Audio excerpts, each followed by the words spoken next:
As it relates to vaccines, I have 100% confidence in the safety process for a COVID-19 vaccine because it's the same process we use for every other vaccine. The basic steps of building a vaccine have not changed. Basically, you need something to make it into a liquid, you need something to make it thin enough to inject it through a needle, and you need something to stop it from harming the tissue it's being injected into.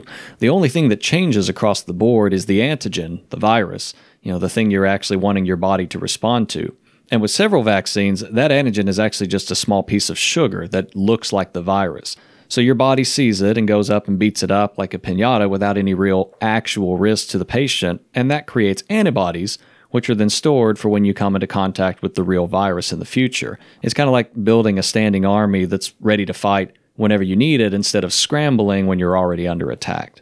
The vaccine production process basically has three basic steps. You've got phase one, which is figure out how to kill it. Figure out how to kill the virus in a lab. And once you figure that out, you move on to phase two, which is figure out how to safely kill the virus on tissue in a lab that's not currently attached to a person. And once you figure out how to kill it, and you figure out how to kill it on tissue, you move on to phase three, and that's giving the vaccine to small groups of people. The initial trial had 45 people in getting the vaccine, and all 45 of those people subsequently developed antibodies to COVID-19. Nothing's perfect, and we're hoping for a 50% vaccine effectiveness rate. And that's important because that's the same benchmark we set for the flu vaccine every year.